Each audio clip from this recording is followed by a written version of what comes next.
Welcome back to the band guide. I'm your band guy, Colin, and in this video I'm going to compress every track in a mix that needs it right in front of you. Let's squash some stuff. Higher, higher, oh, I'll take you higher, higher, oh my love. If you've been following along with this series, then you know this is the fourth video in a 6-part series where I walk through the 6 steps to a pro mix in GarageBand. Now, this video is all about compression, but similar to with EQ, I don't have time to really explain how compression works in this video. So I put together a free compression cheat sheet where I break down compression for you. I break down the 5 components of a compressor, I talk about all the different settings and how to set the different components on your compressor, and then I answer a bunch of frequently asked questions I get about compression. So be sure to download that. There's a link in the description below. It's completely free. But I do want to give you a really quick overview on compression. Compression is just that, it's compressing. So it's taking the loudest part of the source or the song and it's turning it down, which fundamentally brings it closer to the quietest part of the source. So your dynamic range went from here down to here. Now, how does that happen? Well, you set a threshold, and the threshold tells the compressor that any volume that exceeds this threshold needs to be turned down. How much does it need to be turned down by is established by your ratio. So your ratio is saying for any volume that exceeds this, I want X amount to be let through. So a 2-to-1 ratio means that the volume that exceeds the threshold, only half of that volume is let past the threshold. A 4-to-1 ratio means that only a quarter of that volume is let past the threshold, and so on and so forth. And then we set an attack time to tell the compressor how quickly do you want to get to that ratio. So it immediately kicks on, but it doesn't immediately get to that reduced volume until the attack time has completed. And then there's a release time that lets off the compressor so it returns to its original volume. And then we use a gain knob to make up the gain of the volume that's lost so that we don't throw off our static mix. But that's just a really quick overview. So be sure to download that free cheat sheet so that you really understand how compression works. There's a link in the description below, and let's go ahead and dive in. Okay, so we're back in the session, and it's exactly how we left it after we did all the EQ. So let's go ahead and listen to this and just kind of remind ourselves how this sounds. Higher, higher, oh, I'll take you higher, higher, oh my love. So our main goals with compression here are going to be getting a little bit more punch out of the drums, getting a little more consistent low end from the bass guitar, getting a little bit more consistency and presence from the guitars, and then getting the vocals to just really sit consistently throughout. So he's never really going too far or kind of getting too quiet. We're going to go further with that with automation in a couple videos, but the compressor is the first place to really make sure that you're getting this. And then in terms of what we're compressing, we're going to focus on things that were recorded live. And that's because things that were recorded live are going to have more dynamic range. The loudest part's going to be louder, the quieter part's going to be quieter. And we're trying to reduce that so it's all really consistent. You can hear everything throughout the song. We're also going to be not focusing on the digital elements and those elements because those are already really consistent, perfect performances because they're digital and they're perfectly recorded. I would typically do a little bit of compression on like digital drums, for example, to get a different tone out of them, to get a lot more attack out of them, but you don't need to with the kinds of digital elements that we have in this song. So we're going to be focusing on the drums, the bass, the guitars, and the vocals. Let's go and dive in and start with this kick drum. Higher.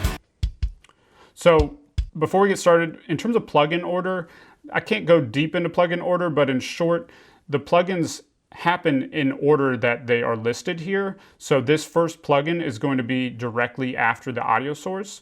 We want it to be after the EQ because we want the compressor to hear it the way that we're hearing it. So we cut out some bad frequencies that we didn't like in this kick drum in the last video. And now we don't want this compressor to be hearing those frequencies. We want the compressor to be compressing what we're hearing.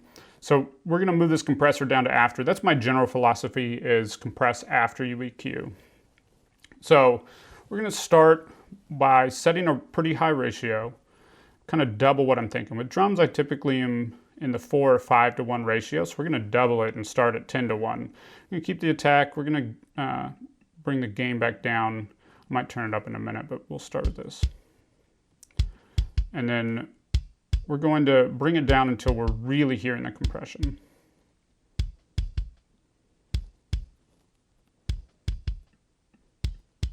You can see over here that we're getting a lot of compression on that signal. Turn up just so you can hear it better. Okay, now we're going to take our attack knob and we're going to bring it up, and then we're just going to bring it down until it squashes it and we don't really hear that initial transient of the kick drum, and then we're going to bring it back.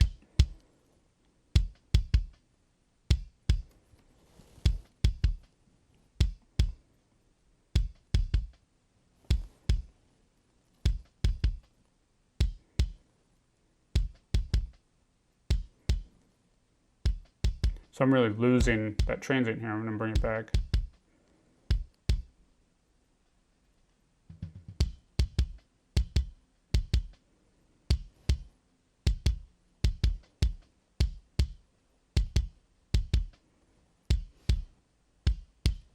Okay, so notice I kind of looked away, closed my eyes a little bit. I don't want to necessarily be worried about the numbers. We want to listen to what this compressor is doing. So I like this attack time. It's letting the initial hit through and then it's clamping down really hard. We're going to scale back the ratio so it's a little less intense. Let's listen to this. Let's go and balance the volume first.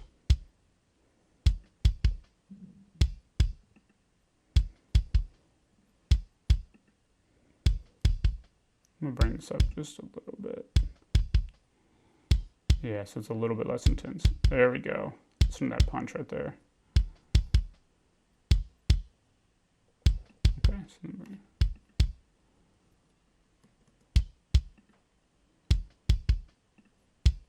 Oh, I'll take you higher, higher, oh my love.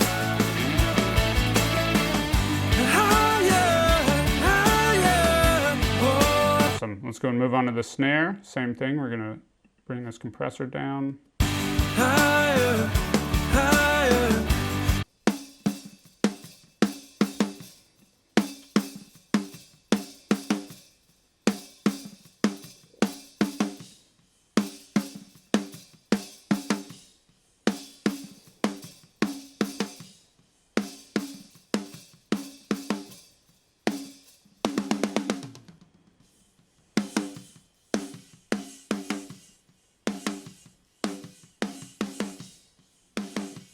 Notice there's no transient there. I'm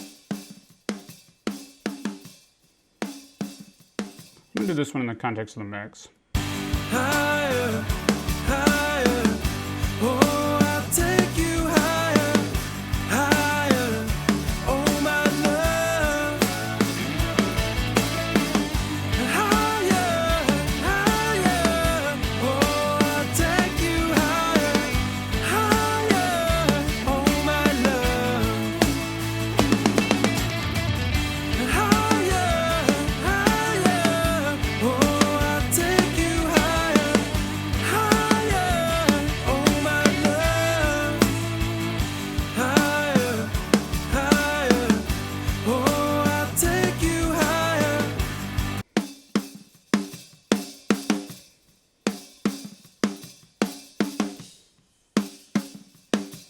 So it's not getting louder, we're just getting more punch out of it. Higher, higher, oh, I'll take you higher. We're not going to worry about the toms or snare bottom for now. You can definitely compress those if you want. But for the sake of this video, we're not going to focus on them today. It's the same principles as we applied for the other ones. You want to get a little bit of punch from the transient and bring up the body a little bit with the makeup gain. All right, so the overhead sound good to me. I'm going to keep those totally natural. I want to squash these drums and use these to get the energy out of the cymbals. So, same thing. Actually, in this, we didn't use that EQ, so I'm just going to turn that EQ off. Turn this compressor on. I want to go really high here.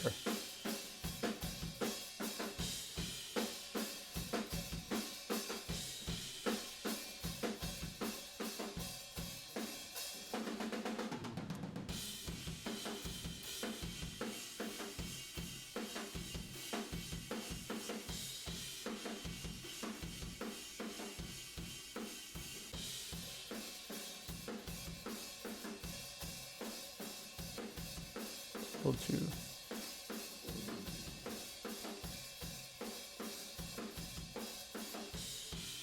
yeah, that's good right there. Let's bring it back up.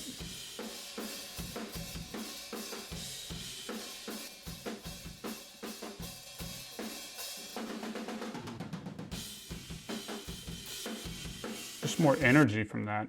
So these rooms, we just want them to be processed kind of identically. So we're just going to copy this and go down to this other room track.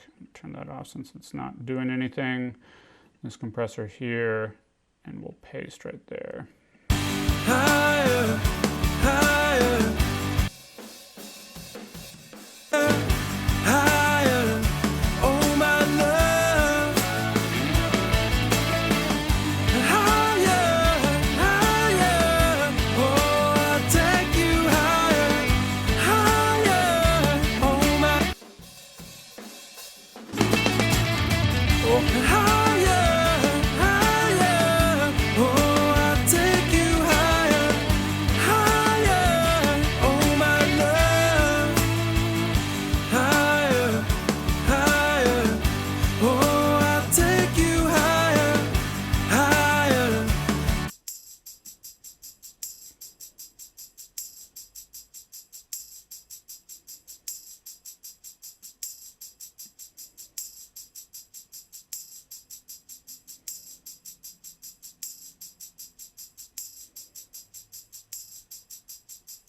So my idea here is that I just want to totally smash that hit, so that if you look on this waveform, those hits are really, really different. And that allows me to bring up kind of those other hits in between, the all the 16th notes that are happening in between.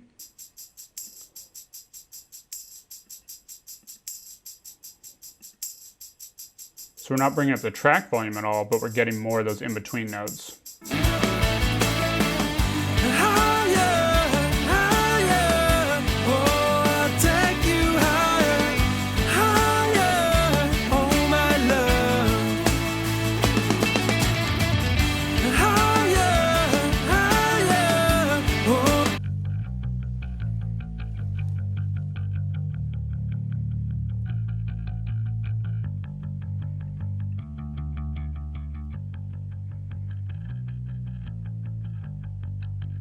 Pretty good around there. I'm just going to bring this up, and I want to let those initial transients through on the bass because they are rhythmic. So let's do.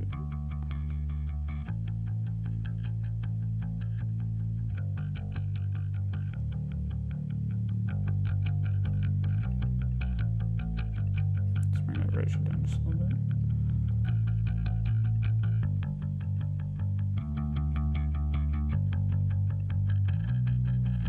Just adding a little bit of full mix. Higher, oh my love.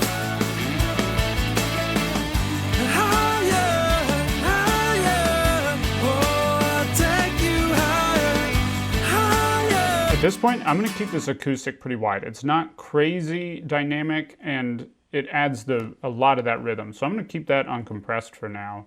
Might change my mind later, but for now we're going to keep that uncompressed. We're going to dive into this guitar here.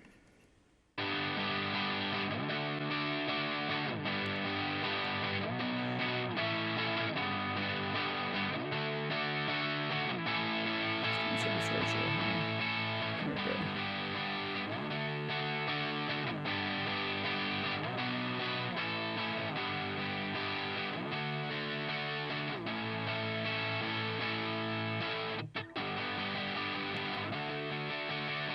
So notice when I get down here, we're not really getting any of the energy out of that guitar. So we want to get those, let those initial transient, those initial strums through.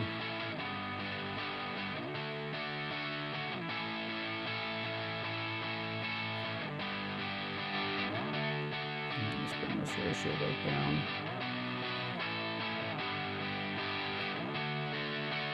Let's bring the volume up.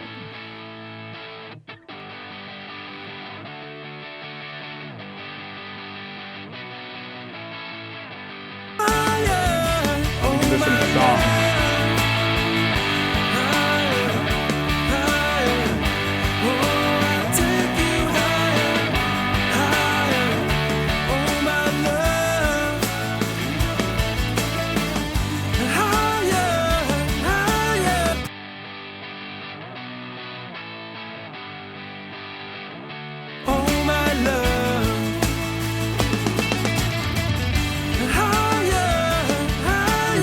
guitars are doing the same thing. I'm going to use this as a starting point for this one. Just make sure that my output, input and output is what I want. Higher, higher.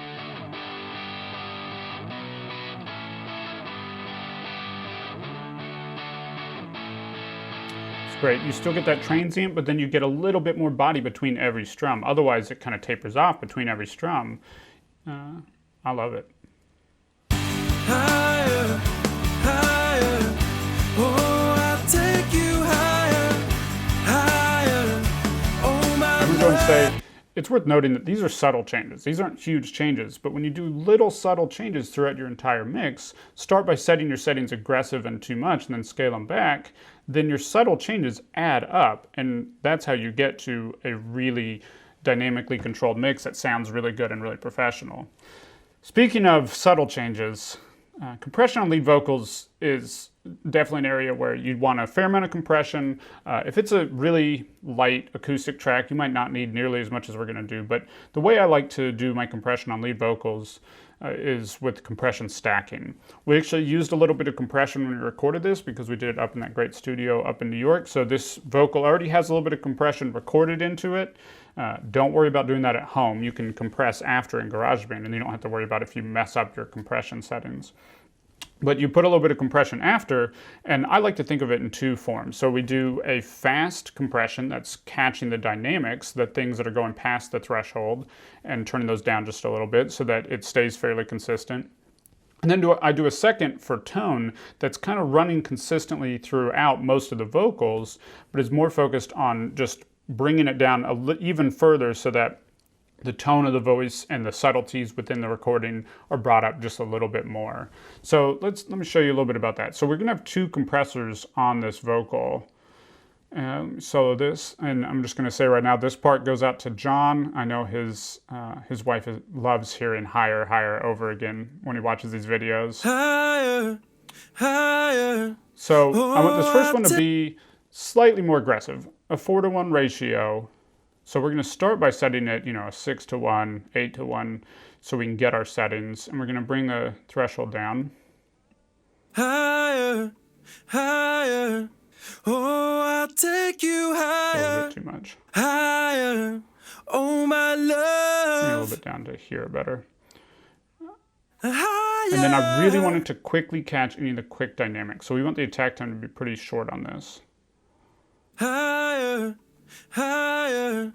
Oh, I'll take you higher, higher. Oh, my love. Higher. See, as soon as he hits, it catches it. And we're going to scale back the ratio and the threshold so it's not too much. Higher, higher. Oh, I'll take you higher, higher. Oh, my love. Higher, higher. Oh, I'll take you higher, higher. Oh, my love. Higher, higher. Oh, I'll Notice it's just a take little bit more consistent. And then we're going to go ahead and duplicate this option and drag that down. Just one more compressor here. And this one's going to be slower. So we want a lighter ratio. So we're going to start with our settings doubled. I'm thinking about 2-to-1 ratio on this. And we're going to bring this way back.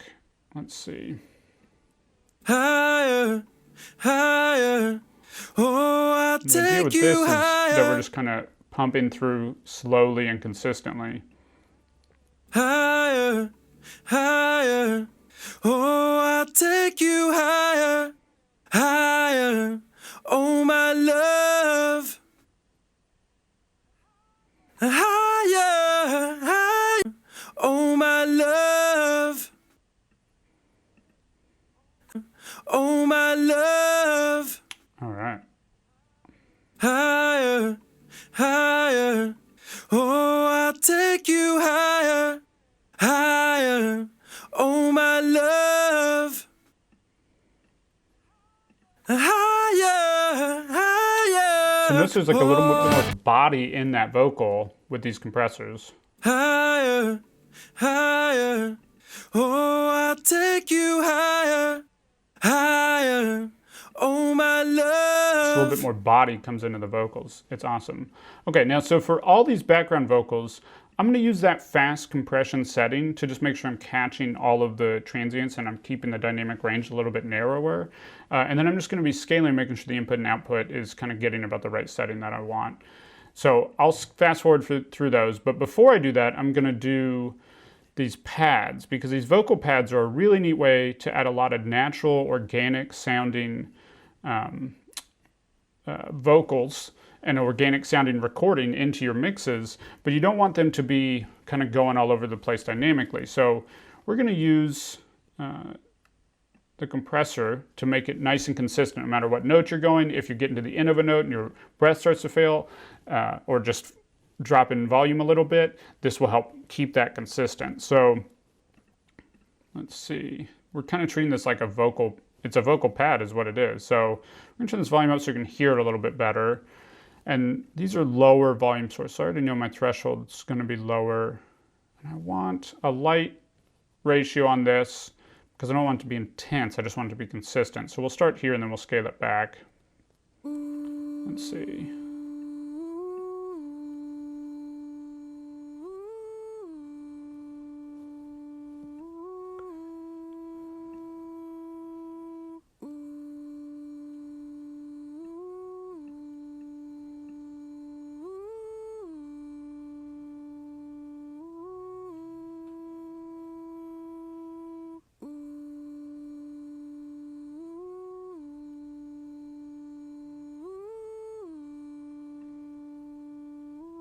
So similar to the tambourine, when it goes up to that higher note, we get a little more volume. I want this to kick on and compress more every time that happens and then go back down. That's perfect. And then we'll scale this back just a little bit so it's a little more natural sounding.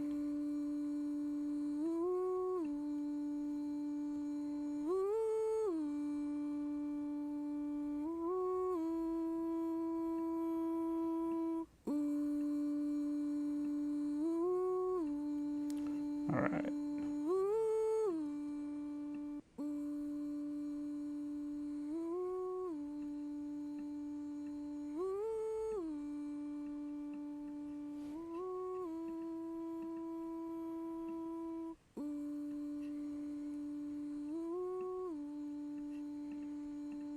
All right, and then I'm just going to do that for the rest of these, and I'm going to do all the vocal pads the same way that they're done. I'll fast forward through that. The goal that I'm setting with all of these is that once I've established the setting for the type of sound that I want, it's okay for you to copy and paste that. Just make sure that you're making sure the threshold and the gain, the output gain, are set appropriately for each individual track. So, for example, these low pads have a lot lower volume even, so my threshold's going to have to be lower to catch that at the same rate as it was on this pad. With some of the background vocals, a lot of them are just kind of doubles, left and right doubles. So for each of those, what we're focusing on is making sure that they're consistent. It's the same settings. We can use the same settings because I know that I like them on the vocals and on those recordings. And once I've established that, then I'm just making sure I'm balancing my threshold to make sure that it's turning it down at the rate that I want. And then I'm balancing my output gain to make sure that we're not losing any total volume in our mix so we don't mess up our static mix. So I'm going to go ahead and fly through those, and then I'll bring you back in just a minute.